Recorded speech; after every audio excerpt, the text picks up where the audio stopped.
Alright then. Well, alright then. Bibbidi bum skang. Whoa. Yo. Bibbidi bum skang. Bibbidi bum skang with it bang. Okay, gone again.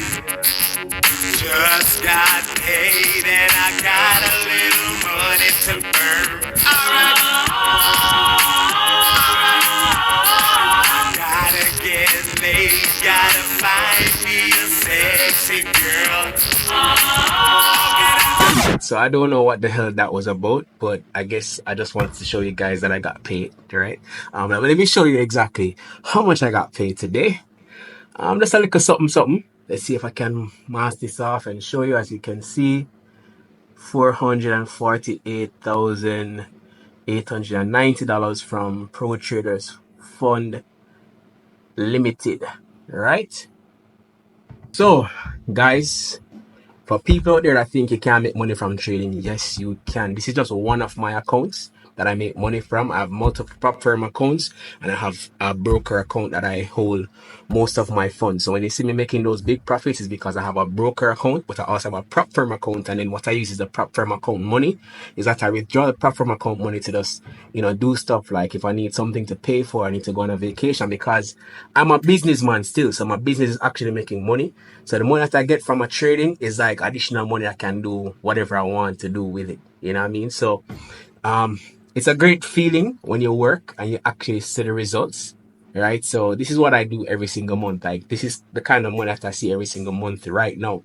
It wasn't always like this, but through consistency and discipline and putting in the work, I am now at a level where I can see these kinds of withdrawals literally every single month, or sometimes even every other week, right? So yeah, trading has really changed my life, guys, and this is why I started this platform, because if it can do it for me, I know it can do it for you. And that's why I want to take you on this journey with me, and I want to share my experience and share my knowledge so you can get on the same platform. All right, so without further ado, I'm going to actually show you some of the techniques that I use to make these trades and make this kind of income every single month trading. All right, so I'm going to go to the charts and I'm going to show you exactly how we do it. All right, so you don't know, keep watching. Yeah, let's go. All right, so the first thing you want to do, guys, is you want to look at the monthly time frame for your trades, right? Now I'm going to be looking at one of my favorite pairs, which is GBP JPY, and I'm just going to break down how it is that what I see that would be able to allow me to catch a trade. Let's kind of do a replay. Let's look at probably last month.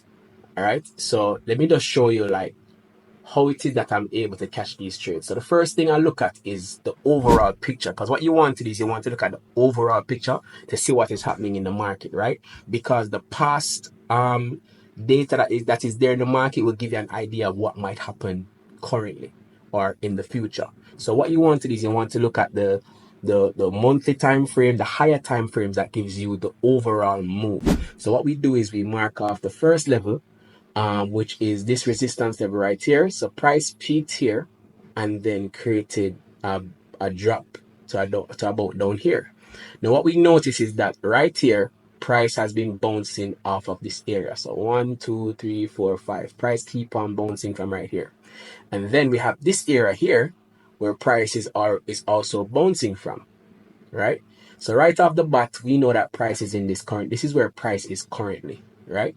So right off the bat, we know that this is where price is, and this is a potential where price can go, or price can always come back to this area down here. So now what we're looking at is all right, now that we know that this month, the previous month, which is the month of December, closed bullish, there's a great chance that price might continue bullish. But as I always tell you guys, we never try to predict or assume, we just adapt to the market, right? But one thing I noticed is that it's still maintained below these areas right here. So I'm going to say, all right, even though I'm looking for a buy, I'm still looking for a sell. So what we do now, we go down to the weekly time frame, and as you can see on the weekly time frame, right, we're looking at this big, nice red candle that come down right here after it broke above this level. Now what we can do is we can adjust this level right here to see that there are multiple reactions in this area. So on the weekly time frame, price reacted here, price reacted here, and price is now reacting here, right? The next level that price might react to is possibly right here, right? So now what we do is we say, all right, between here and here, is it possible for us to catch some moves, to take some profits? Now, this to me is a lot of range, because guess what? From here to here, there's nothing really blocking it. There's no levels that price have any resistance or supports to. So we have a good nice little range coming down to 191.96.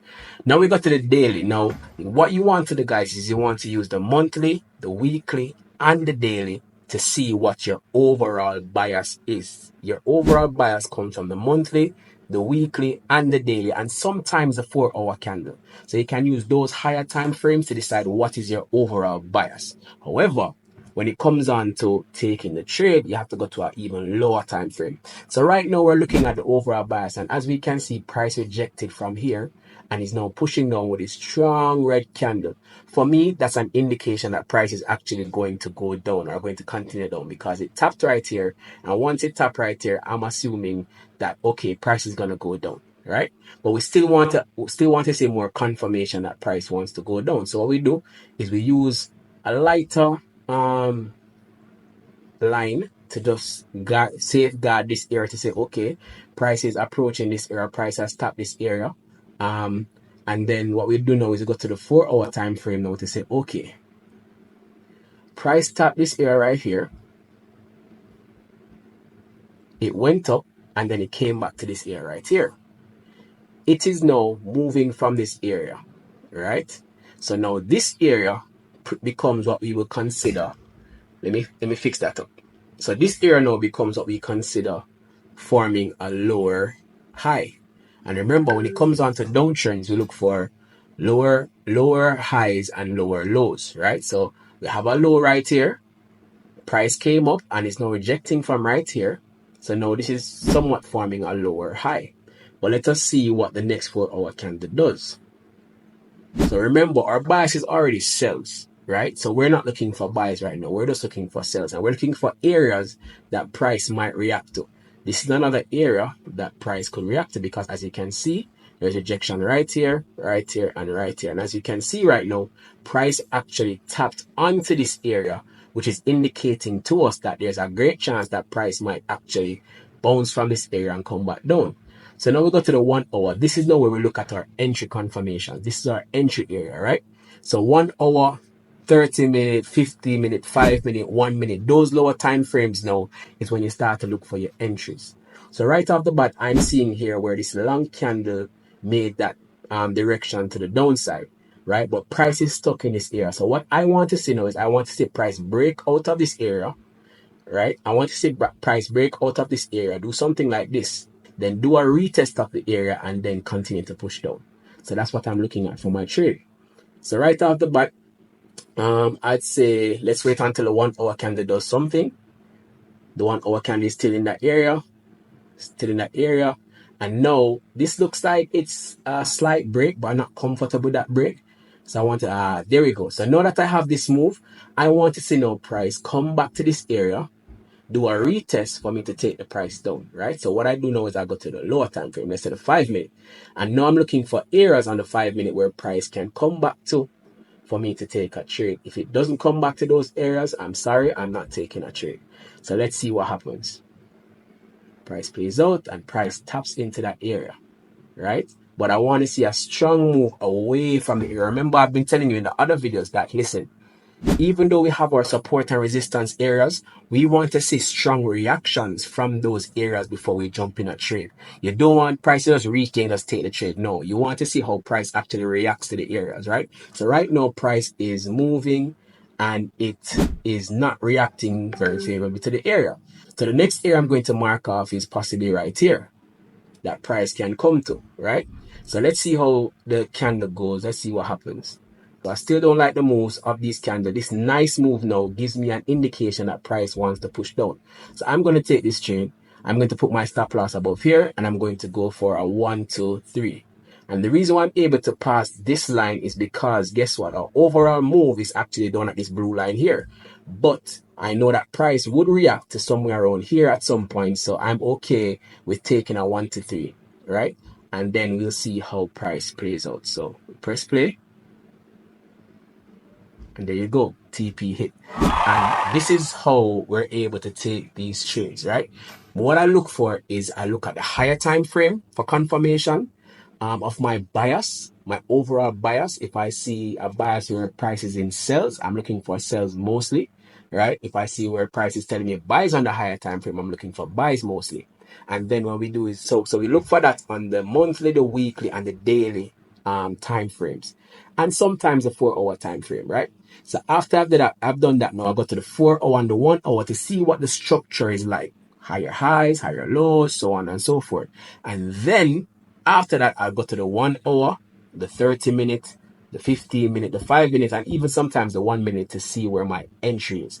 And that's how we win these trades for 1 to 3. And remember, I always say, always go for minimum 1 to 3, never anything less than that.